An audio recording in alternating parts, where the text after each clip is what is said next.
പ്രധാന തെരഞ്ഞെടുപ്പ് വാർത്തകൾ. ഇടതുമുന്നണി കേന്ദ്രത്തെ ഞെട്ടിച്ച് അക്ഷരാർത്ഥത്തിൽ അട്ടിമറിച്ച UDF കേരളം പിടിച്ചെടുത്തു. നിയമസഭാ തെരഞ്ഞെടുപ്പിൽ 102 സീറ്റ് എന്ന ചരിത്ര വിജയമാണ് UDF കൊയ്തെടുത്തത്.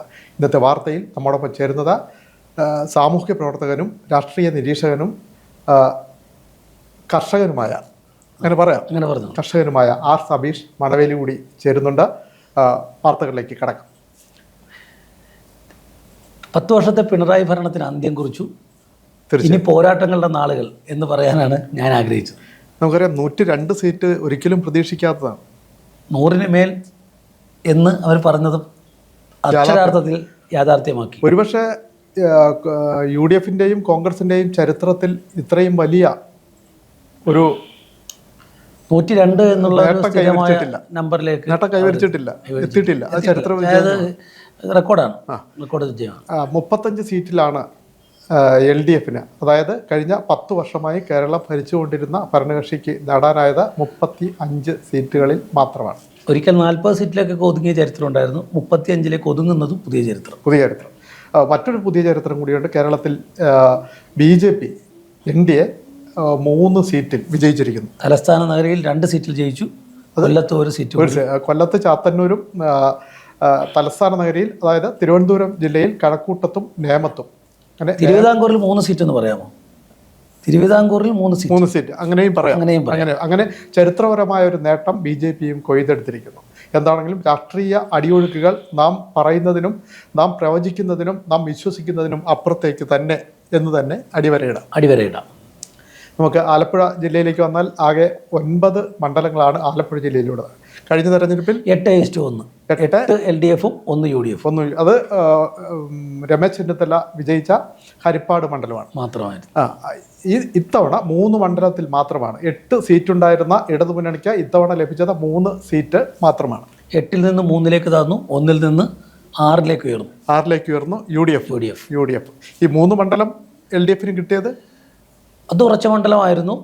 LDFന്റെ വിലയിരുത്തലിൽ സജി ചെറിയാന്റെ മന്ത്രിമണ്ഡലം ഉറപ്പായും കിട്ടുമെന്ന് തന്നെയായിരുന്നു. ചെങ്ങന്നൂർ കിട്ടുമെന്ന് തന്നെയായിരുന്നു. അത് യാഥാർത്ഥ്യമായി. ഏറ്റവും മികച്ച MLA എന്ന നിലയിൽ കഴിഞ്ഞ ടൈമിൽ അരുൺകുമാർ മാവേലിക്കര, പിന്നെ ഉറച്ച രാഷ്ട്രീയ കോട്ട ചേർത്തല CPIയുടെ P. പ്രസാദ്.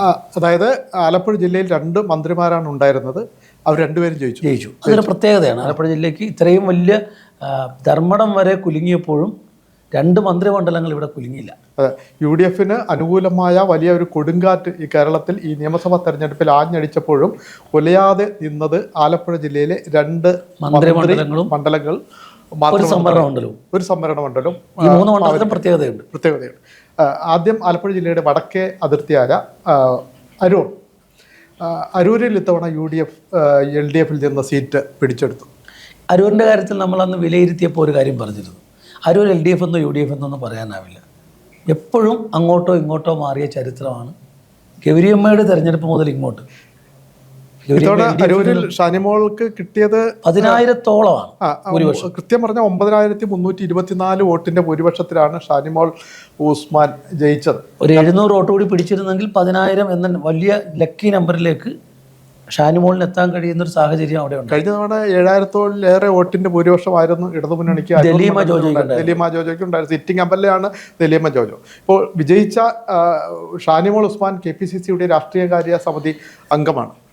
2019 ഉപതെരഞ്ഞെടുപ്പിൽ അവിടെ ഷാനിമോൾ ഉസ്മാൻ 2 വർഷക്കാലം MLA 2 വർഷം തയ്ക്കാനായില്ല, 1.5 വർഷം 2 വർഷത്തിനിടയ്ക്ക് MLA പരാജയപ്പെട്ടത് ദലീമയായിരുന്നില്ല, മനൂസി പുളിക്കനായിരുന്നു. 2021 തെരഞ്ഞെടുപ്പിലാണ് ദലീമയെ പരാജയപ്പെടുത്തി ഷാനിമോളെ പരാജയപ്പെടുത്തി ദലീമ അവിടെ വിജയക്കൊടി പാറിച്ചത്. 5 വർഷത്തെ പ്രവർത്തനത്തിനിടയിൽ 9,000-ലധികം വോട്ടിന്റെ ഭൂരിപക്ഷത്തിൽ അതേ ഷാനിമോൾ വിജയിച്ചു വരുന്നു. അതൊരു വിന്നിംഗ് ആണ്. ഒരു പ്രധാനപ്പെട്ട എടുത്തു പറയത്തക്ക ഒരു തിരിച്ചുപിടിക്കലാണ് അരൂർ മണ്ഡലത്തിലുണ്ടായത്.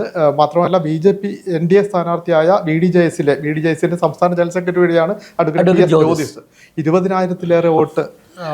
അഡ്വക്കേറ്റ് ജ്യോതിസിനും അഭിമാനിക്കാൻ വകയുണ്ട്. മുൻകാലങ്ങളിലേക്കാൾ വോട്ട് വർദ്ധിപ്പിച്ചുകൊണ്ടാണ് BDJS അവിടെ 20,000-ലധികം വോട്ടുകൾ അല്ലേ? BDJSന് അവിടെ കിട്ടിയത് 20,334 വോട്ടാണ് BDJSന്റെ സ്ഥാനാർത്ഥിയായ അഡ്വക്കേറ്റ് PS ജ്യോതിസ് അരൂർ മണ്ഡലത്തിൽ കരസ്ഥമാക്കിയത്. കാരണം അത് ഒരു ചരിത്ര നേട്ടം എന്ന് തന്നെ കരുതേണ്ടി വരും. KT, അതൊരു രാഷ്ട്രീയ ബലാബലം പരിശോധിച്ച 3 മുന്നണികളുടെയും ശക്തമായ രാഷ്ട്രീയ പ്രവർത്തനം നടന്ന കാര്യമായ അടിയൊഴുക്കുകളോ അന്തർധാരകളോ ഒന്നും ഇല്ലാതെ BDJSന്റെ നിലവാരം നിലനിർത്തി കഴിഞ്ഞ തെരഞ്ഞെടുപ്പിൽ ലഭിച്ച വോട്ടിനേക്കാളും വർദ്ധിപ്പിച്ചു. 20,000-ലധികം വോട്ടിലേക്ക് അവിടെ വന്നിട്ടില്ല. അങ്ങനെ ഒരു നമ്പർ ചേർത്തലയിലോ അരൂരോ ഒന്നും BDJSന് വന്നിട്ടില്ല, ഇന്ത്യക്ക് വന്നിട്ടില്ല. 2016 കിട്ടിയിട്ടുണ്ട്. 27,000-ലേറെ വോട്ട് അരൂരിൽ കിട്ടിയിട്ടുണ്ട്. അതിനുശേഷം അനിയപ്പൻ മത്സരിച്ചപ്പോൾ അനിയപ്പൻ അത്രേ ഉണ്ടായിരുന്നല്ലോ. അതിനുശേഷം അതിലോ ആ സംഖ്യയിലോട്ട് എത്താനായിട്ടില്ല. പക്ഷെ ഈ കഴിഞ്ഞ തെരഞ്ഞെടുപ്പിൽ ലഭിച്ചതിനേക്കാൾ കൂടുതൽ നേട്ടം കൈവരിക്കാൻ BDJSനും അത് KT പറഞ്ഞത് BDJSന് ട്രെൻഡ് രൂപപ്പെട്ടിരുന്ന ഒരു സമയത്ത് അതിലേക്ക് എത്താൻ കഴിഞ്ഞില്ല. കഴിഞ്ഞ തവണത്തെക്കാളും മെച്ചപ്പെടുത്തി. അരൂർ മണ്ഡലത്തിൽ എന്താണെങ്കിലും ഒരു ശക്തമായ ത്രികോണ മത്സരം എന്ന് തന്നെ നമുക്ക് സൂചിപ്പിക്കേണ്ടി വരും. ഒരു കാര്യം കൂടി അതിനകത്ത് പറയേണ്ടതുണ്ട്. ഈ പെരുമ്പളം പാലം ഉൾപ്പെടുന്ന മണ്ഡലത്തിലാണ് LDF പരാജയപ്പെട്ടു. പെരുമ്പളം പാലം തീർച്ചയായും സംസ്ഥാന വ്യാപകപ്പെട്ട ഒരു വികസനത്തിന്റെ നാഴികക്കല്ല് എന്ന ഇടതുമുന്നണിയും ഇടത് സർക്കാരും ഒക്കെ ചൂണ്ടിക്കാണിച്ച ഉയർത്തിക്കാട്ടിയ ഒരു മണ്ഡലമാണ് അരൂർ മണ്ഡലം. പക്ഷേ ആ നിലയിലുള്ള ഒരു മുന്നേറ്റം പെരുമ്പളം നിവാസികൾക്ക് വേണമെങ്കിൽ LDF അവകാശപ്പെടുന്ന രൂപത്തിലാണെങ്കിൽ പെരുമ്പളത്തെ മുഴുവൻ വോട്ടുകളും LDFന് ചെയ്യാൻ കഴിയുന്ന ഒരു കാരണമാണ്.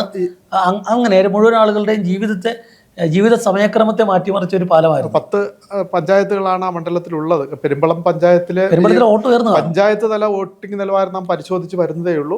പെരുമ്പളത്തെ വോട്ട് എങ്ങനെയാണ് അനുകൂലമായോ പ്രതികൂലമായോ എന്നൊന്നും വിലയിരുത്താൻ ആയിട്ടില്ല. നമ്മൾ അതിന്റെ കണക്ക് വരുന്നതേ ഉള്ളൂ. എന്താണെങ്കിലും അരൂർ മണ്ഡലത്തിൽ ഉദ്ദേശിച്ച മുന്നേറ്റം സൃഷ്ടിക്കാൻ ഇടതുമുന്നണിക്ക് കഴിഞ്ഞിട്ടില്ല. പെരുമ്പളം പാലത്തിനും കഴിഞ്ഞിട്ടില്ല. അത് യാഥാർത്ഥ്യമാണ്.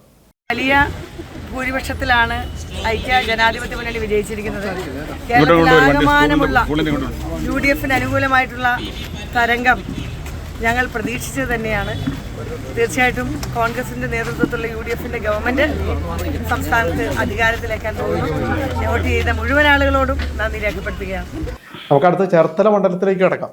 അതെ, ചേർത്തല മണ്ഡലം 2006 മുതൽ 3 ടേം 2006, 2011, 2016 ഇങ്ങനെ 3 ടേം P. തിലോത്തമനായിരുന്നു ചേർത്തലയുടെ MLA ആയതും പിന്നീട് 2016 മന്ത്രിയായത്. അതിനുശേഷം 2021 തെരഞ്ഞെടുപ്പിലാണ് P. പ്രസാദ് ഇവിടെ നിന്നും ജയിക്കുന്നതും മന്ത്രിയായതും. നമുക്കറിയാം ഇടത് കോട്ട എന്ന് തന്നെ വേണമെങ്കിൽ വിശേഷിപ്പിക്കാം. കാരണം കഴിഞ്ഞ 20 വർഷമായിട്ട് ഈ മണ്ഡലം ഇടതുമുന്നണിയുടെ കൈകൾ. മണ്ഡല പുനർനിർണയത്തിന് ശേഷം ഉറച്ച കോട്ടയായി എക്കാലവും LDF. പുനർനിർണയം എന്ന് പറയാൻ പറ്റില്ല. കാരണം 2006 വിജയിച്ചല്ലോ. മണ്ഡലം പുനർനിർണയം 2000 മുമ്പ് 2011 ആദ്യ ടൈം കഞ്ഞിക്കുഴി ഉൾപ്പെടുന്ന പ്രദേശങ്ങളെ പ്രതിദാനം ചെയ്തിട്ടുണ്ട് P. തിലോത്തമൻ. അതിനുശേഷം തുടർച്ചയായി 10 വർഷവും ഇപ്പൊ 5 വർഷവും. ചേർത്തല മണ്ഡലത്തിന് ഒത്തിരി പ്രാധാന്യമുണ്ട്. കാരണം വിപ്ലവത്തിന്റെ നാട് എന്നറിയപ്പെടുന്ന വയലാർ പഞ്ചായത്ത് ഉൾപ്പെടുന്ന പ്രദേശം. വയലാർ പഞ്ചായത്ത് മാത്രമല്ല, വയലാർ മേനാശ്ശേരി സമരമൊക്കെ നടന്ന സ്ഥലം ഉൾപ്പെടുന്ന പ്രദേശമാണ്. കഞ്ഞിക്കുഴി മുഹമ്മ പോലുള്ള രാഷ്ട്രീയ P. കൃഷ്ണപിള്ളയൊക്കെ പാമ്പ് കടിയേറ്റ് മരിച്ച സ്ഥലവും അതായത് P. കൃഷ്ണപിള്ളയുടെ ആയിരുന്ന ഒരു പാരമ്പര്യവും പൈതൃകമുള്ള ഒരു മണ്ഡലമാണ് ചേർത്തല. അവിടെ P. പ്രസാദ് വീണ്ടും വിജയിച്ചിരിക്കുന്നു, മന്ത്രിയായിരുന്നു. അദ്ദേഹത്തിന് കഴിഞ്ഞ തവണ 6148 വോട്ടിന്റെ ഭൂരിപക്ഷമാണ് ഉണ്ടായിരുന്നത്. അന്ന് വന്നപ്പോൾ ഈ ചേർത്തലക്കാർക്ക് അപരിചിതനായിരുന്ന ഒരാൾക്ക് അത്രയും അഭിമാനകരമായ ഭൂരിപക്ഷം ഏത് കൊടുങ്കാറ്റിലും പിടിച്ചു നിൽക്കാൻ കഴിഞ്ഞു എന്നുള്ളതാണ് ചേർത്തല മണ്ഡലത്തിന്റെ ഒരു സവിശേഷത. P. പ്രസാദിനും 14,489 വോട്ടിന്റെ ഭൂരിപക്ഷമാണ് P. പ്രസാദിന് ലഭിച്ചത്. KR രാജേന്ദ്ര പ്രസാദാണ് അവിടെ ചേർത്തലയിൽ പരാജയപ്പെട്ടത്. UDF സ്ഥാനാർത്ഥി രാജേന്ദ്ര പ്രസാദ് പരാജയപ്പെട്ടപ്പോഴും 68,727 പേരുടെ വോട്ട് അഭിമാനകരമായ വിജയമല്ല, മുന്നേറ്റം. അത് ഒരു കാര്യം കൂടി കൂട്ടിച്ചേർക്കണം. ഇവിടെ BDJ സ്ഥാനാർത്ഥിയുടെ വരവ്, NDA സ്ഥാനാർത്ഥിയുടെ വരവ് അപ്രസക്തനായ ഒരാളാണെന്നും അദ്ദേഹത്തിന് വോട്ട് കുറയുമെന്നും അദ്ദേഹം അങ്ങനെ ഒരു ആശങ്കകളാണ്. പക്ഷേ 17,997 വോട്ട് അദ്ദേഹത്തിന് ആ പ്രചരണത്തിനൊക്കെ ഒരു അടിസ്ഥാനമില്ലാന്ന് മനസ്സിലായി. ഒരു അടിസ്ഥാനമില്ല. കാര്യം ഒരു 18,000 എന്ന് തന്നെ പറയാം. 3 വോട്ട് കൂടി ഉണ്ട് 18,000 വോട്ട് എന്ന് പറയാൻ കഴിഞ്ഞ തവണ NDA നേടിയ വോട്ടിനേക്കാളും അല്പം കൂടുതലാണ്. കൂടുതൽ നേടാൻ NDA സ്ഥാനാർത്ഥിക്ക് കഴിഞ്ഞിട്ടുണ്ട്, BJPക്ക് കഴിഞ്ഞിട്ടുണ്ട് എന്നുള്ളതും നമുക്ക് ചൂണ്ടിക്കാണിക്കേണ്ടിയിരിക്കുന്നു. എന്താണെങ്കിലും ചേർത്തലയ്ക്ക് അഭിമാനകരമായ വിജയമാണ്. വിജയത്തെ തുടർന്ന് ചേർത്തലയിൽ ആഹ്ലാദ പ്രകടനം നടന്നു. സംസ്ഥാനത്താകെ തിരിച്ചടി നേരിട്ടെന്നും എന്നാൽ അത് എന്തുകൊണ്ടാണ് ഇത്രയും വികസന പ്രവർത്തനങ്ങൾ നടന്നിട്ടും ജനങ്ങൾ തങ്ങളെ കൈയൊഴിഞ്ഞതെന്ന് പരിശോധിക്കുമെന്ന് P. പ്രസാദ് നമ്മളോട് പറഞ്ഞിട്ടുണ്ട് ആലപ്പുഴയിൽ. ഇവിടെ ഒരു കാര്യം നമുക്ക് തിരുത്തി പറയാം. ചേർത്തല താലൂക്ക് ഹെഡ്ക്വാർട്ടേഴ്സ് ആശുപത്രിയിലെ ഒരു ആധുനികമായ കെട്ടിടം അത് തെരഞ്ഞെടുപ്പിൽ വിധി എഴുതും എന്ന് വിശ്വസിച്ചിരുന്നത് ആ പ്രതീക്ഷയ്ക്കനുസരിച്ചിട്ട് ചേർത്തല ജനത ഉയർന്നു എന്ന് പറയാം. കിഫ്ബിയുടെ ഒരു ബിൽഡിംഗ് ഉണ്ട്, അത് എമൗണ്ട് ഓർക്കുന്നുണ്ട്, 50 കോടിയിലധികം രൂപയാണ്. 56 കോടിയോ 70 കോടി രൂപ ചേർത്തല താലൂക്ക് ഹെഡ്ക്വാർട്ടേഴ്സ് ആശുപത്രിക്ക് വേണ്ടി പിണറായി ഗവൺമെൻറ് മുടക്കിയത് തെരഞ്ഞെടുപ്പ് റിസൾട്ടാവുമെന്ന് ചേർത്തലയിലെ LDF പ്രതീക്ഷിച്ചിരുന്നു. ആ പ്രതീക്ഷയ്ക്കൊത്ത് ചേർത്തലയിലെ അത് മാത്രമല്ല, ഇപ്പൊ സെന്റ് മേരീസ് പാലം, അതുപോലെ വിളക്കുമരം പാലം, നിരവധി റോഡുകൾ, നിരവധി ക്ഷേത്രങ്ങൾ, അതെല്ലാം ഒരു സാധാരണ മണ്ഡലത്തിൽ നടക്കുന്നതാണ്. അതിനപ്പുറത്തേക്ക് നടന്നത് എടുത്തു പറയത്തക്ക. ഇപ്പൊ പെരുമ്പളം പാലം പോലെ അരൂർ മണ്ഡലത്തിലേതുപോലെ ചേർത്തലയിൽ നമുക്ക് എടുത്തു പറയാൻ കഴിയുന്നത് ഇത്ര വലിയൊരു പ്രൊജക്ട് വന്നത് 70 കോടി രൂപയുടെ പ്രൊജക്ട് ഒരു ആശുപത്രിക്ക് വരിക എന്ന് പറഞ്ഞാൽ അതിനോട് നീതി പുലർത്തപ്പെട്ടു.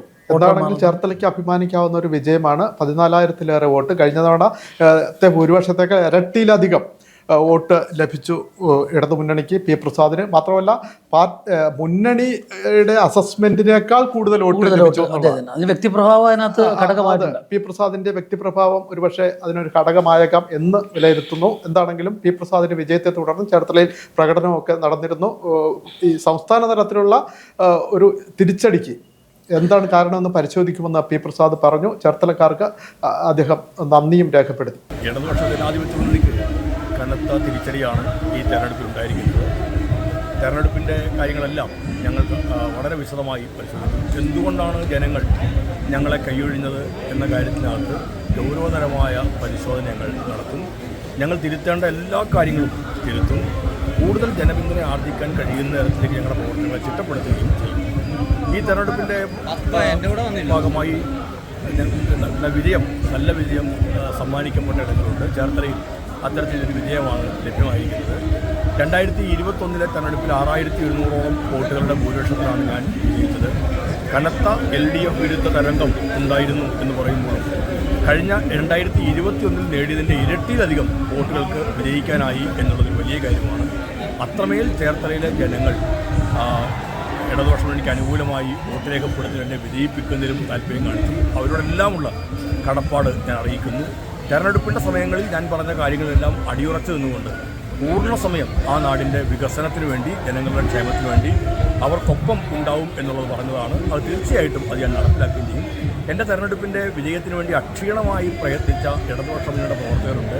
കൈമെയ് മറന്നുള്ള അവരുടെ പ്രവർത്തനമാണ് ഈ വിജയപഥങ്ങളിലേക്കെല്ലാം എത്തിച്ചത്. അവരോടെല്ലാം ഞാൻ എൻ്റെ കടപ്പാട് അറിയിക്കുന്നു. പ്രതികൂലമായ സാഹചര്യത്തിൽ വോട്ടുകളെല്ലാം രേഖപ്പെടുത്തുകയും വിജയിപ്പിക്കുകയും ചെയ്ത നല്ല വിജയം സമ്മാനിച്ച മുഴുവൻ ജനങ്ങളോടും ചേർത്തലയിലെ മുഴുവൻ വോട്ടർമാരോടുമുള്ള കടപ്പാട് കൂടി ഞാൻ ഈ അവസരത്തിൽ അറിയിക്കുന്നു. നമ്മുടെ രാജേന്ദ്ര പ്രസാദ് അങ്ങനെ തിരിച്ചു പിടിക്കാൻ കഴിഞ്ഞില്ല എങ്കിലും ഒരു വലിയ നിരാശയുടേതായ സാഹചര്യങ്ങൾ ചേർത്തല UDF-ന് കാരണം UDF ഒരിക്കലും പ്രതീക്ഷിക്കുന്നൊരു മണ്ഡലമല്ല. അതെ, തീർച്ചയായും രാജേന്ദ്രപ്രസാദ് നമ്മളോട് പ്രതികരിച്ചത് ഇങ്ങനെയാണ്. സംസ്ഥാന തലത്തിൽ ആവേശകരമായ മുന്നേറ്റം സൃഷ്ടിക്കാൻ കഴിഞ്ഞു, എന്നാൽ ചേർത്തലയിലെ പരാജയം ഉയർന്നില്ല. അങ്ങനെ അത് പരിശോധിക്കുമെന്നാണ് പറഞ്ഞത്. അതുകൂടി സംഘടനാപരമായും പരിശോധിക്കട്ടെ. സംഘടനാപരമായും പരിശോധിക്കട്ടെ. അതുകൂടി ഒന്ന് കാണാം. കേരളത്തിലെ ഐക്യജനാധിപത്യ മുന്നണി അതിശക്തമായ പോരാട്ടം നടത്തി ഒമ്പിച്ച പുരുഷത്തോടെ അധികാരത്തിലേക്ക് വന്നിരിക്കുകയാണ്. പക്ഷേ ചേർത്തലയിൽ പരാജയപ്പെട്ടു. ആ ജനവിധി അംഗീകരിക്കുന്നു. പാർട്ടിയും നമ്മുടെ കോൺഗ്രസിൻ്റെ പാർട്ടി UDF-ഉം അതിശക്തമായ പോരാട്ടമാണ് ചേർത്തലയിൽ കാഴ്ചവെച്ചത്. പക്ഷേ എന്താണ് ജനവിധി ഉണ്ടായതെന്ന് പരിശോധിക്കും. ഏതായാലും ജനവിധി അംഗീകരിക്കുന്നു, മാനിക്കുന്നു. അടുത്തത് ആലപ്പുഴ മണ്ഡലമാണ്. ഇടതുമുന്നണിയുടെ വലിയ പ്രതീക്ഷ ഉണ്ടായിരുന്ന ഒരു മണ്ഡലമാണ് ആലപ്പുഴ. പക്ഷേ അവിടെയും സംസ്ഥാന തലത്തിലുണ്ടായ ഒരു ഭരണവിരുദ്ധ വികാരം എന്ന് പറയാനാവില്ലെങ്കിലും UDF-ന് അനുകൂലമായ ഒരു കൊടുങ്കാറ്റുണ്ടായ ആലപ്പുഴ കൊടുങ്കാറ്റുണ്ടായത് അവിടെ. ആ ഒരു വലിയ കൊടുങ്കാറ്റിൽ ആലപ്പുഴയും നിലം പൊത്തിയെന്ന് പറയാം. തീർച്ചയായിട്ടും ആലപ്പുഴയിലേത് യു ഡി എഫിന് ഹിസ്റ്റോറിക്കലായിട്ടുള്ള വിജയമാണ്. പ്രധാനപ്പെട്ട 2 കാരണങ്ങളാണ്. ഒരിക്കലും ചിത്തരഞ്ജൻ്റെ ആലപ്പുഴ മണ്ഡലം തോറ്റുപോകും എന്ന് ഒരു കേന്ദ്രങ്ങളും വിലയിരുത്തിയിരുന്നില്ല. 1. 2, കോൺഗ്രസിൻ്റെ മുതിർന്ന നേതാവ് BDJസിലേക്ക് കൂറുമാറി സ്ഥാനാർത്ഥി ആകുകയും കൂടി ചെയ്തു. ശരിയല്ലേ? തീർച്ചയായും ഈ 2 ഘടകങ്ങളെ മറികടന്നുകൊണ്ടാണ് ഒരു ചെറുപ്പക്കാരൻ നവാഗതനായ സ്ഥാനാർത്ഥി വിജയക്കൊടി ഒരു 2.5 പതിറ്റാണ്ടിനപ്പുറത്ത് ആഞ്ചലോസ് എന്ന ഒരു ചെറുപ്പക്കാരൻ 2.5 അപ്പുറം ഒരു 3 പതിറ്റാണ്ട് 3 പതിറ്റാണ്ടായോ 4 പതിറ്റാണ്ടായിട്ട് അതിനപ്പുറത്ത് ആഞ്ചലോസ് എന്നൊരു ചെറുപ്പക്കാരൻ തീരദേശ മേഖലയിൽ നിന്ന് ഉയർന്നു വന്നതും മത്സരിച്ചതും അതിന് അന്ന് LDF എങ്ങനെയാണോ ഒരു SFI നേതാവിനെ തെരഞ്ഞെടുപ്പ് രാഷ്ട്രീയത്തിലേക്ക് ഉയർത്തി മാരാരിക്കുളത്തെ ഒരു MLA ആക്കി മാറ്റിയത്, സമാനമായ അതിന് അന്തരീക്ഷത്തിൽ ഒരു KSU പ്രവർത്തകനെ, തീരദേശത്തെ ഒരു KSU പ്രവർത്തകനെ UDF നിയമസഭയ്ക്കകത്ത് എത്തിച്ചിരിക്കുന്നു. ആലപ്പുഴ AD തോമസ് ആണ് അവിടെ വിജയിച്ചത്. KSU നേതാവാണ്, യൂത്ത് കോൺഗ്രസിന്റെ പ്രവർത്തകനാണ്. അതേപോലെ തന്നെ കോൺഗ്രസിന്റെ സജീവമായ അദ്ദേഹം പോലീസ് മർദ്ദനമേക്കുന്ന ഒരു ദൃശ്യം തന്നെയാണ് ഇത്രയും വലിയ മിന്നുന്ന വിജയത്തിന്റെ ഒരു കാരണമായി. അതിനെ ഫലപ്രദമായി തെരഞ്ഞെടുപ്പിൽ ഉപയോഗിച്ചതാണ്. അദ്ദേഹത്തിന്റെ ഭൂരിപക്ഷം 20,000-ലധികം. അതെ, നമ്മുടെ എല്ലാവരുടെയും ഞെട്ടിച്ചുകൊണ്ടാണ് ഭൂരിപക്ഷം അത്രയേറെ ഉയർന്നത്. 21,015 വോട്ടാണ് AD തോമസിന്റെ ജയിച്ചത്. അത്രയൊന്നും ആരും പ്രവചിച്ചിരുന്നില്ല. ചിത്തരഞ്ജനെ ആണ് അദ്ദേഹം, നമുക്കറിയാം, സിറ്റിംഗ് MLA. സിറ്റിംഗ് MLA മാത്രമല്ല, CPM-ന്റെ ഒക്കെ സജീവമായ ഒരു ജില്ലാ സെക്രട്ടറി, മത്സ്യത്തൊഴിലാളി യൂണിയന്റെ ഒക്കെ സംസ്ഥാനതല നേതാവാണ്. അദ്ദേഹത്തെയാണ് AD തോമസ് പരാജയപ്പെടുത്തിയത്. തികച്ചും ചെറുപ്പക്കാരനാണ്. നേരത്തെ സൂചിപ്പിച്ചതുപോലെ തന്നെ ഈ കോൺഗ്രസിൽ നിന്ന് BJP-യിലേക്ക് വന്ന MJ ജോബ്, കോൺഗ്രസിന്റെ 15,000 ജോബ്. അദ്ദേഹം ഒരു മുതിർന്ന നേതാവാണ്. ജോബ് സ്ഥാനാർത്ഥിത്വം കോൺഗ്രസിന്റെ മുതിർന്ന നേതാവാണ്. അദ്ദേഹത്തിന് സ്ഥാനാർത്ഥിത്വം ലഭിച്ചില്ല. സ്ഥാനാർത്ഥിത്വം ലഭിക്കാത്തത് മാത്രമല്ല കാരണം G. സുധാകരനെ പോലുള്ള ആളുകളെ UDF ഉൾക്കൊണ്ടു എന്നുള്ളൊരു പ്രശ്നം. അത് ആയില്ല. 15,373 വോട്ട് മാത്രമാണ്. അല്ല, അദ്ദേഹം പിടിച്ചിട്ടും UDF-ന്റെ വിജയം ഉറപ്പായി എന്നാണ്. എന്താണെങ്കിലും അഭിമാനകരമായ വിജയം UDF ആലപ്പുഴ മണ്ഡലത്തിലും നേടിയിരിക്കുന്നു എന്ന് വേണം കരുതാൻ. ആഹ്ലാദ പ്രകടനവും മറ്റും നടന്നിരുന്നു. അതിന്റെ ദൃശ്യങ്ങളൊക്കെ കിട്ടിയിട്ടുണ്ട്, കാണാം.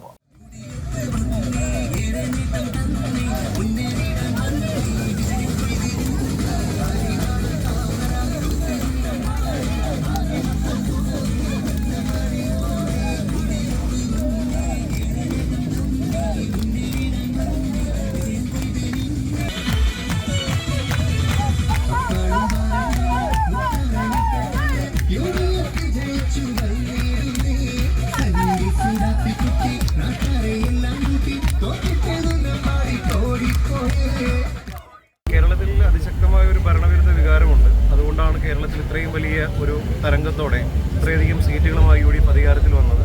അതിൻ്റെ വലിയൊരു സഹായം ആലപ്പുഴയിൽ നമുക്ക് ലഭിച്ചിരുന്നു. അതോടൊപ്പം തന്നെ ആലപ്പുഴയിൽ ഒരു വൈകാരികമായ തരത്തിലായിരുന്നു ഈ തെരഞ്ഞെടുപ്പ് മുമ്പോട്ട് പോയത്. ഒരു സ്ഥാനാർത്ഥി എന്ന നിലയിൽ കക്ഷി രാഷ്ട്രീയത്തിന് അതീതമായി ഒരു യുവാവെന്ന പരിഗണനയിൽ ഒരു സാധാരണ ചുറ്റുപാടിൽ നിന്ന് വന്ന ഒരാളെന്ന രീതിയിലുള്ള പ്രത്യേകമായ പരിഗണന ലഭിച്ചു. അതുകൊണ്ടാണ് ഇത്രയും വലിയ ഒരു വിജയമുണ്ടായതെന്നാണ്. അതുപോലെ തന്നെ UDF-ന്റെ പ്രവർത്തകർ രാവെന്നോ പകലെന്നോ ഇല്ലാതെ ആത്മാർത്ഥമായി അവർ കഷ്ടപ്പെട്ടു. ഈ നാട്ടിലെ ജനങ്ങൾ രാഷ്ട്രീയത്തിന് അതീതമായി ഞങ്ങളെല്ലാവരെയും ചേർത്ത് നിർത്തി. അതിൻ്റെ വിജയമാണ്. അതിന് ഈ നാടിനോട് എങ്ങനെയൊക്കെ നന്ദി പറഞ്ഞ് അവസാനിപ്പിക്കാൻ കഴിയുമെന്നറിയില്ല. ഇനിയുള്ള കാലം മുഴുവൻ തിരഞ്ഞെടുപ്പ് പ്രചാരണ വേളയിൽ പറഞ്ഞതുപോലെ ഈ ആലപ്പുഴയിലെ ഓരോ വീട്ടിലെയും ഒരു മകനായി, അനുജനായി, ജ്യേഷ്ഠനായി, സഹോദരനായി ഇനിയുള്ള കാലം മുഴുവൻ ഉണ്ടാകുമെന്ന് അന്ന് പറഞ്ഞ വാക്കാണ്. അത് അക്ഷരം പ്രതി പാലിച്ച് മുമ്പോട്ട് പോകുമെന്നാണ് പറയാനുള്ളത്. CPM കേന്ദ്രങ്ങളിലടക്കം വോട്ടുകൾ തോമസിലേക്ക് വന്നിട്ടുണ്ട്. അങ്ങനെ വിലയിരുത്തലുണ്ടോ? അങ്ങനെ പൊതുവായി ബൂത്ത് തല കണക്കുകൾ പരിശോധിക്കുമ്പോൾ അങ്ങനെ കാണുന്നു. ഞാനതുകൊണ്ടാണ് ആദ്യമേ പറഞ്ഞത്, തീർത്തും ഒരു കക്ഷി രാഷ്ട്രീയത്തിന് അതീതമായി നമ്മുടെ ഒരു അനുജനല്ലേ, നമ്മുടെ ഒരു സഹോദരനല്ലേ എന്നൊരു വികാരത്തിൽ ഒരുപാട് വോട്ടുകൾ വന്നിട്ടുണ്ട്. അത് രാഷ്ട്രീയത്തിന് അതീതമായി തന്നെ ലഭിച്ചതാണ് എന്നാണ് ഞാൻ വിചാരിക്കുന്നത്. തോമസ്, ഈ മുഖ്യമന്ത്രിയുടെ ഗൺമാൻമാരുടെ കേസിലെ കേസ് നടത്തുന്നുണ്ട്. അപ്പോൾ ഇനി കുറച്ചുകൂടി ഉദ്ദേശപരമായിട്ട് അത് മുന്നോട്ട് കൊണ്ടുപോകും? തീർച്ചയായും അതൊരു വ്യക്തിപരമായ ഒരു വിഷയമല്ല. നമ്മളവിടെ ആ ഒരു വിഷയം ഉയർത്തുകയും കോടതിയിൽ പോവുകയും ചെയ്തത് നമ്മുടെ നാട്ടിൽ അഭിപ്രായം പറയുവാനും പ്രതിഷേധിക്കുവാനും ആ പ്രതിഷേധം പൊതുയിടങ്ങളിൽ നടത്തുവാനുമുള്ള സ്വാതന്ത്ര്യവും അവകാശവും എല്ലാവർക്കും ഉണ്ട്. അത് സംരക്ഷിക്കപ്പെടണം. അതിനുവേണ്ടിയാണ് നമ്മൾ ആ നിയമപരമായി മുമ്പോട്ട് പോകുന്നത്. അത് വ്യക്തിപരമായ ഒരു ശത്രുതയല്ല, മറിച്ച് ഈ നാട്ടിലെ ഇനിയും പൊതുപ്രവർത്തകർക്ക്, യുവാക്കൾക്ക്, യുവതികൾക്ക് എല്ലാം സമരം ചെയ്യുവാനും പ്രതിഷേധിക്കുവാനുമുള്ള അവകാശം ഉണ്ടാവണം. അത് തല്ലിക്കെടുത്താൻ പാടില്ല. അതുകൊണ്ടാണ് നിയമപരമായി മുമ്പോട്ട് പോകുന്നത്. അടുത്തത് കുട്ടനാട് മണ്ഡലമാണ്. UDF അവിടെ തിരിച്ച് വന്നിരിക്കുന്നു. റെജി ചെറിയാൻ അട്ടിമറി വിജയം നേടി. അട്ടിമറി വിജയം 20,000-ലേറെ വോട്ടിൻ്റെ ഭൂരിപക്ഷത്തിലാണ്. ഭൂരിപക്ഷം 20,600 വോട്ട്. അവിടെ അതിൻ്റെ ഭൂരിപക്ഷത്തിലാണ് UDF സ്ഥാനാർത്ഥിയായ കേരള കോൺഗ്രസിലെ റെജി ചെറിയാൻ വിജയിച്ചത്. അവിടുത്തെ ഒരു പ്രമുഖ ടൂറിസം വ്യവസായ കൂടിയാണ് റെജി ചെറിയാൻ. രണ്ട് സമ്പന്നർ ഏറ്റുമുട്ടിയ മത്സരമായിട്ടും കുട്ടനാട് കഴിഞ്ഞ വർഷത്തെ സിറ്റിംഗ് MLA പരാജയപ്പെടുത്തി തോമസ് കെ തോമസിനെ പരാജയപ്പെടുത്തി റെജി ചെറിയാൻ 20,600 എന്ന് പറയുന്ന ഒരു ഭാഗ്യ നമ്പറാണ്. അതെ, 20,600 എന്നാണ് നല്ലൊരു ഫാൻസി നമ്പർ കൂടിയാണ്. എന്താണെങ്കിലും 20,600 വോട്ടിന്റെ ഭൂരിപക്ഷത്തിൽ കുട്ടനാട് മിക്കവാറും LDF-ഉം UDF-ഉം ഒരേപോലെ പ്രതീക്ഷിച്ചിരുന്ന മണ്ഡലമാണെന്ന് വേണമെങ്കിൽ പറയാം. അതിനകത്തൊരു മൊത്തത്തിൽ തോമസ് കെ തോമസ് നമുക്കറിയാം, തോമസ് ചാണ്ടിയുടെ സഹോദരനാണ് തോമസ് കെ തോമസ്. അദ്ദേഹത്തിന് തോമസ് ചാണ്ടിയുടെ മരണത്തിന് ശേഷമാണ് ഇദ്ദേഹം തെരഞ്ഞെടുപ്പ് രാഷ്ട്രീയത്തിലേക്ക് തോമസ് കെ തോമസ് അവിടെ മത്സരിച്ച് MLA ആയത്. എന്താ NCPയുടെ സ്ഥാനാർത്ഥിയായിട്ടാണ് തോമസ് കെ തോമസ് MLA ആയത്. ഈ തെരഞ്ഞെടുപ്പിൽ അവിടെ കുട്ടനാട് UDF തിരിച്ചു പിടിച്ചിരിക്കുന്നു എന്ന് വേണം കരുതാൻ. അവിടെ സന്തോഷ് ശാന്തി സ്ഥാനാർത്ഥിയാണ്. 16,932 വോട്ട്. അതെ, കാര്യമായ ഒരു മുന്നേറ്റം എന്ന് പറയാനാവില്ല. താഴെ പോയില്ല, തീരെ താഴെ പോയില്ല. എന്താണെങ്കിലും 16,932 വോട്ട് NDA അവിടെ നേടാനായിട്ട് കഴിഞ്ഞു. BDJസിന്റെ അതിനുശേഷം അവിടെ ആഹ്ലാദ പ്രകടനമൊക്കെ ഇപ്പോഴും നടന്നുകൊണ്ടിരിക്കുന്നു എന്ന റിപ്പോർട്ടാണ് പുറത്തു വരുന്നത്. കുട്ടനാട് LDF-ൽ നിന്ന് UDF തിരിച്ചു പിടിച്ചു.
അടുത്തത് അമ്പലപ്പുഴ മണ്ഡലമാണ്. സംസ്ഥാനം ഉറ്റുനോക്കിയ ഒരു മണ്ഡലമാണ് അമ്പലപ്പുഴ. കാരണം CPM നേതാവായിരുന്ന മുൻ മന്ത്രി G. സുധാകരൻ അവിടെ കോൺഗ്രസിൻ്റെ പിന്തുണയോടെയാണ് മത്സരിച്ച് വിജയിച്ചത്. അഭിമാനകരമായ ഒരു വിജയം G. സുധാകരൻ അവിടെ കൈവരിച്ചിരിക്കുന്നു. ഭൂരിപക്ഷം 27,935 വോട്ടിൻ്റെ ഭൂരിപക്ഷമാണ് G. സുധാകരൻ നേടിയത്. അതൊരു ചരിത്രപരമായ വിജയമാണ്. ഒരൊറ്റയായി അമ്പലപ്പുഴയിലെ G. സുധാകരന്റെ വിജയം CPM-നകത്തും പുറത്തും പരിശോധിക്കപ്പെടേണ്ട ജില്ലയിലെ സംഘടനയെ തന്നെ പ്രതിസന്ധിയിലാക്കും. കാരണം എന്താണെന്ന് വെച്ചാൽ ഒരു ഒറ്റയാൻ എന്ന നിലയിൽ അഴിഞ്ഞാടുകയായിരുന്നു തെരഞ്ഞെടുപ്പിൽ. അദ്ദേഹം UDF പിന്തുണയ്ക്കുമ്പോൾ UDF സ്ഥാനാർത്ഥിത്വം നൽകുമ്പോഴും നിങ്ങളാരും എനിക്ക് സ്ഥാനാർത്ഥിത്വം നൽകിയിട്ടില്ല, ഞാൻ മത്സരിക്കുകയാണ്, നിങ്ങൾ പിന്തുണയ്ക്കുകയാണെന്ന് പറയാൻ അവസാന നിമിഷം വരെ ശേഷം ഇന്നിപ്പോൾ വോട്ടെണ്ണൽ നടന്നു. അതിന് തൊട്ട് മുമ്പ് വരെ, വോട്ടെണ്ണലിന് തൊട്ട് മുമ്പ് വരെ അദ്ദേഹം പറഞ്ഞത്, ഞാൻ ഇന്നും ഒരു കമ്മ്യൂണിസ്റ്റാണ്, ഞാൻ കോൺഗ്രസിൻ്റെ പിന്തുണ തേടി പോയിട്ടില്ല, ഞാൻ സ്വതന്ത്രനായി മത്സരിച്ചു, കോൺഗ്രസ് എന്നെ പിന്തുണച്ചു എന്നാണ്. അത് ഒരു രാഷ്ട്രീയ തന്ത്രമാണെങ്കിൽ പോലും അത് വിജയിച്ച രാഷ്ട്രീയ തന്ത്രമാണ്. കാര്യം അത് LDF-ൽ നിന്ന് ഇത്രയും നാൾ മന്ത്രിയായും MLA ആയും CPM-ൻ്റെ നേതാവായും എല്ലാ പ്രിവിലേജുകളും അനുഭവിച്ച ഒരാൾ ഞങ്ങളെ ചതിച്ചിരിക്കുന്നു എന്ന് പറഞ്ഞിട്ട് ജനങ്ങളെടുത്തില്ല, വോട്ടർമാരെടുത്തില്ല. G. സുധാകരന് ഒരു ഉയർന്ന ഭൂരിപക്ഷത്തിൽ നേതാവായി 20,000 വോട്ടിന് 27,932 വോട്ടിൻ്റെ ഭൂരിപക്ഷത്തിലാണ് G. സുധാകരൻ അമ്പലപ്പുഴയിൽ വിജയിച്ചത്. അത് ഒരുപക്ഷെ സംസ്ഥാന തലത്തിൽ വലിയ ഒരു പ്രത്യാഘാതം ഇടതുമുന്നണിക്ക്, അല്ല പ്രത്യേകിച്ച് CPM-നകത്ത് വലിയ ഒരു ചർച്ചയ്ക്ക് വഴിയൊരുക്കും എന്ന് തന്നെ നമുക്ക് അടിവരയിടേണ്ടി വരും. അവിടെ അരുൺ അനിരുദ്ധൻ എന്ന് പറയുന്നൊരു NDA സ്ഥാനാർത്ഥി ഉണ്ടായിരുന്നു.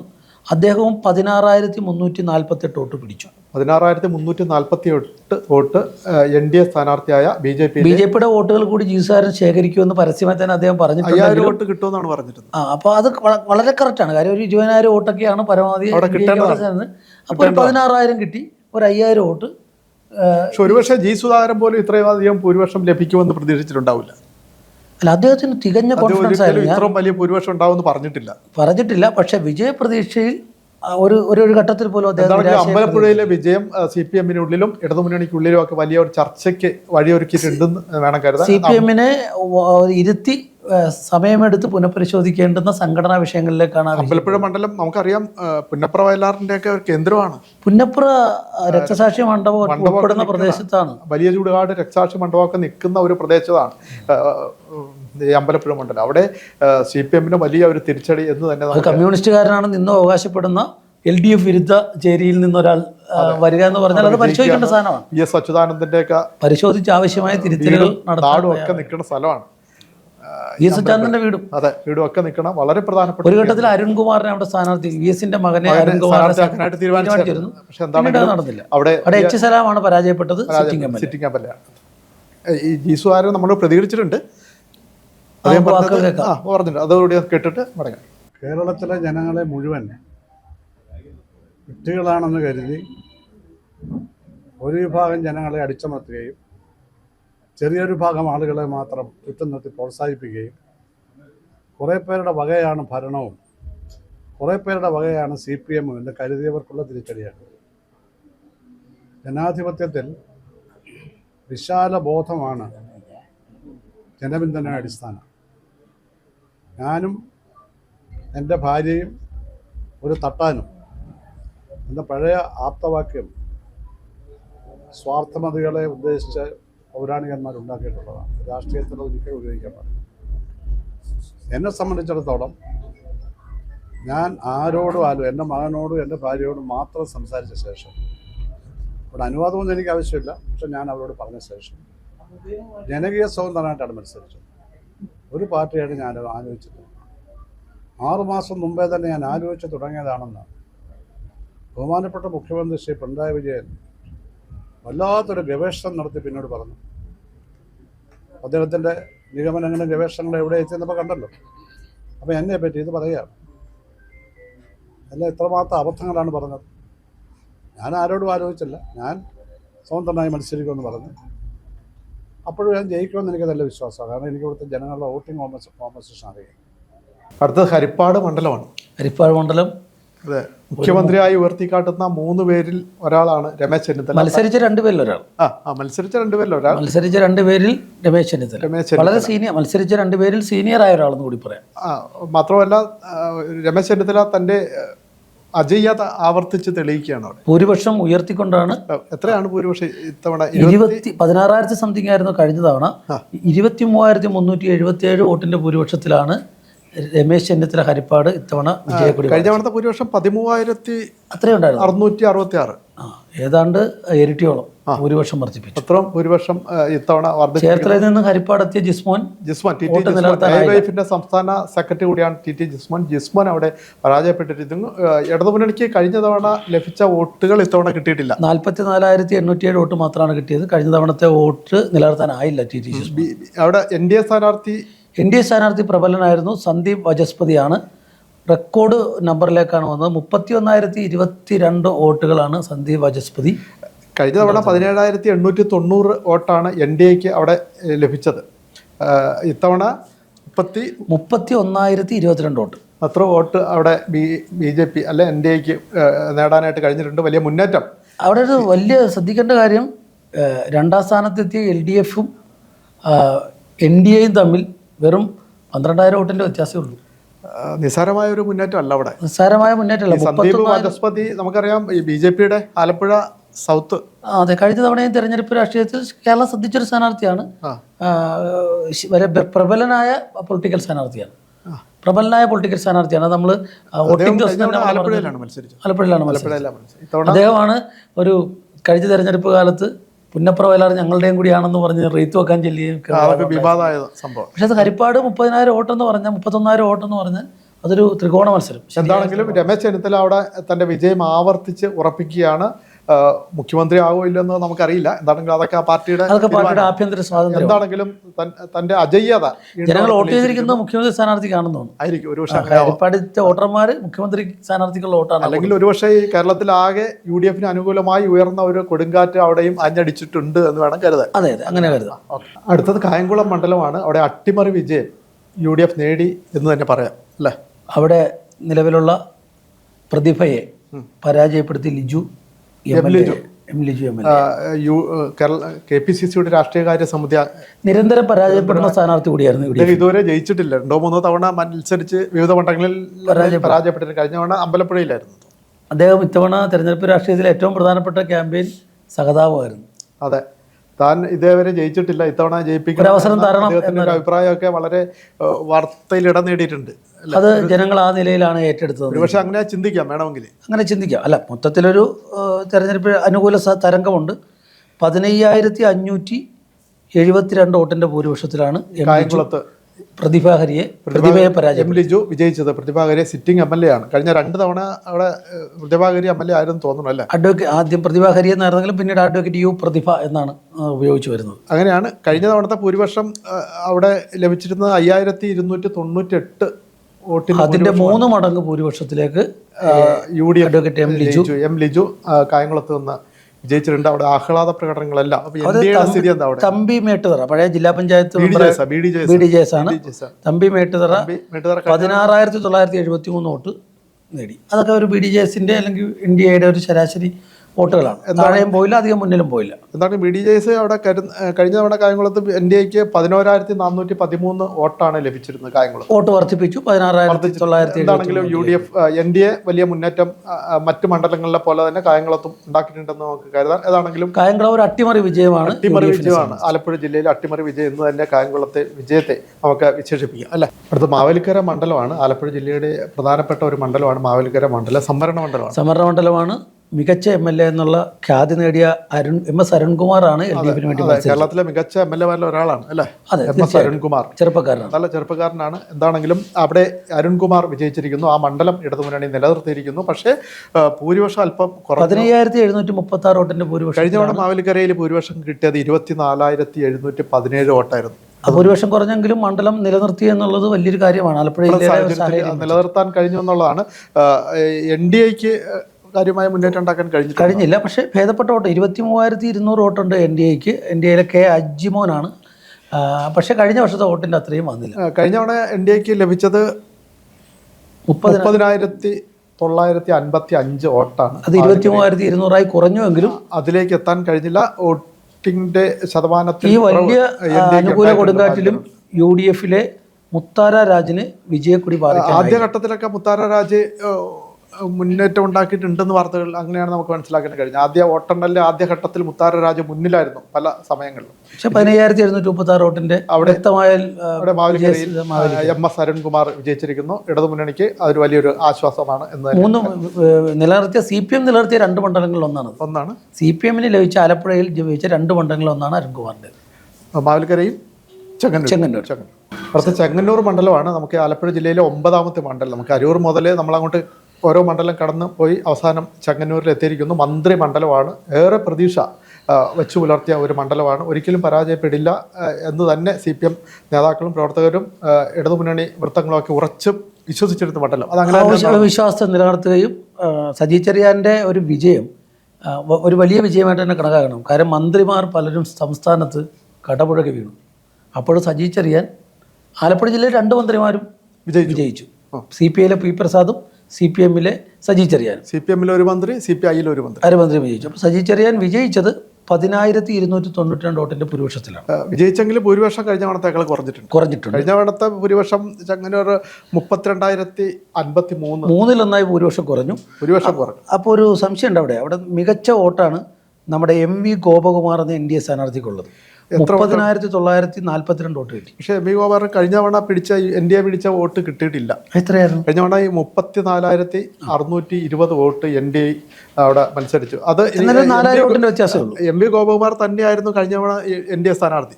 അപ്പോഴും 30,000-ലധികം വോട്ടുകൾ നിലനിർത്താനായി. പഴയ നമ്പറിലേക്ക് ആ വോട്ട് നേടാനായിട്ട് ഞാൻ പറഞ്ഞ ഒരു രാഷ്ട്രീയ ആരോപണത്തിന് അവിടെ സ്പേസ് ഇല്ല.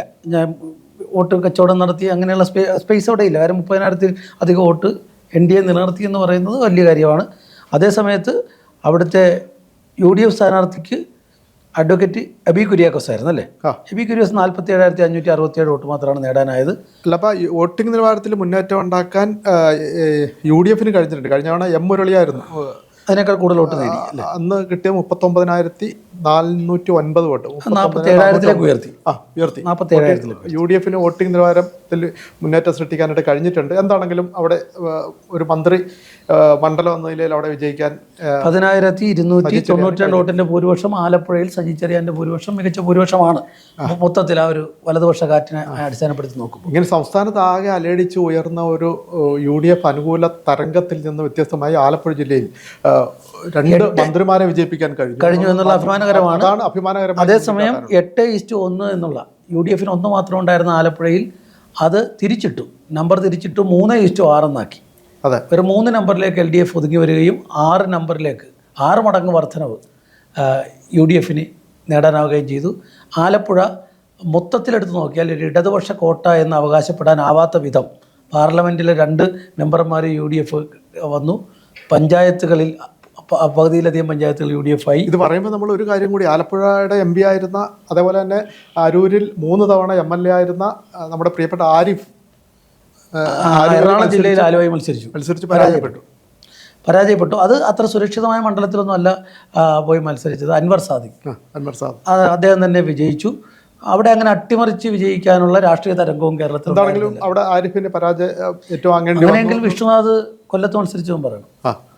വിഷ്ണുനാഥ് കൊല്ലത്ത് മത്സരിച്ചു, വിജയിച്ചു അല്ലേ? വിഷ്ണുനാഥ് കൊല്ലത്ത് വിജയിച്ചു. അപ്പോൾ അത് ആലപ്പുഴ കുണ്ടറയല്ലേ?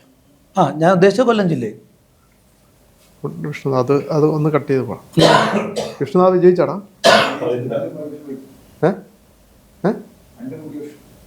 നല്ല ഭൂരിപക്ഷമുണ്ട്. ആരിഫ് ഇവിടുന്ന് പോയി തോറ്റു, ആരിഫ് വടക്കോട്ട് പോയി തോറ്റു, വിഷ്ണു തെക്കോട്ട് പോയി ജയിച്ചു. ശരി. അപ്പോൾ ആരിഫ് അവിടെ പരാജയപ്പെട്ടെങ്കിലും ആലപ്പുഴ ജില്ലക്കാരനായ വിഷ്ണുനാഥ് കൊല്ലം ജില്ലയിൽ പോയി വലിയ വിജയം നേടിയിട്ടുണ്ട്. അത് ഭരണപക്ഷ MLA എന്ന നിലയിൽ അതൊരു മികച്ച വിജയമാണ്. എന്താണെങ്കിലും ആലപ്പുഴ ജില്ലയ്ക്ക് നേരത്തെ സൂചിപ്പിച്ചതുപോലെ അഭിമാനിക്കാവുന്ന 2 മന്ത്രിമാരെ വിജയിപ്പിക്കാൻ കഴിഞ്ഞു. സംസ്ഥാനത്തെ മറ്റ് സാഹചര്യങ്ങൾ വെച്ച് നോക്കുമ്പോൾ 3 മണ്ഡലത്തിൽ വിജയിക്കാനും. മറ്റൊരു പ്രധാനപ്പെട്ട ആൾ കൂടി ആലപ്പുഴ ജില്ലയിൽ വിജയിച്ചിട്ടുണ്ട്. തെരഞ്ഞെടുപ്പിന് മത്സരിക്കാത്ത KC വേണുഗോപാലാണ്. അദ്ദേഹത്തിന്റെ വിജയം കൂടിയാണ് മത്സരിക്കാതെ വിജയിച്ച KC വേണുഗോപാലിനെ കൂടി പരാമർശിച്ചു പോകണം. കാര്യം 3 മുഖ്യമന്ത്രി സ്ഥാനാർത്ഥികളിൽ ഒരാളാണ് KC വേണുഗോപാൽ. കൂടുതൽ സാധ്യതയുള്ള ആളാണ്, ഏറെ സാധ്യതയുള്ള, ഒരുപക്ഷെ ആലപ്പുഴയുടെ MP ആണ്. അതുകൊണ്ട് തന്നെ അതുകൂടി പരാമർശിക്കേണ്ടിയിരിക്കുന്നു. എന്താണെങ്കിലും എല്ലാവരുടെയും പ്രതികരണങ്ങൾ നമുക്ക് ലഭ്യമായിട്ടില്ല. സമയക്കുറവാവാം. കാരണം കഴിഞ്ഞ മുൻ വർഷങ്ങളെ അപേക്ഷിച്ച് 3 കേന്ദ്രങ്ങളിലായിരുന്നു വോട്ടെണ്ണൽ നടന്നത്. അരൂർ, ചേർത്തല, ആലപ്പുഴ എന്നീ മണ്ഡലങ്ങളുടെ വോട്ടെണ്ണൽ ആലപ്പുഴ സെന്റ് ജോസഫ് സ്കൂളിലും STV സ്കൂളിൽ നടന്നത് കുട്ടനാടും അമ്പലപ്പുഴയും സനാതന ധർമ്മ കോളേജ് നടന്നത് ഹരിപ്പാട്, കായംകുളം, മാവേലിക്കര, ചെങ്ങന്നൂർ ഈ 4 മണ്ഡലങ്ങളിലെ മാവേലിക്കര ബിഷപ്പൂർ അവിടെയാണ് നടന്നത്. ഏതാണെങ്കിലും കാര്യമായ അനിഷ്ട സംഭവങ്ങളൊന്നും തന്നെ ഇതേവരെ റിപ്പോർട്ട് ചെയ്യപ്പെട്ടിട്ടില്ല എന്നുള്ളതാണ് അതുമായി ബന്ധപ്പെട്ട് പറയാനുള്ളത്. വാർത്തകൾ നിരവധിയുണ്ട്. പക്ഷേ തെരഞ്ഞെടുപ്പ് വാർത്തകൾ ഇന്നത്തെ ഏറെ പ്രധാനപ്പെട്ട വാർത്തയും ഇന്നത്തെ ഏക വാർത്തയും തെരഞ്ഞെടുപ്പ് വാർത്ത തന്നെയാണ്.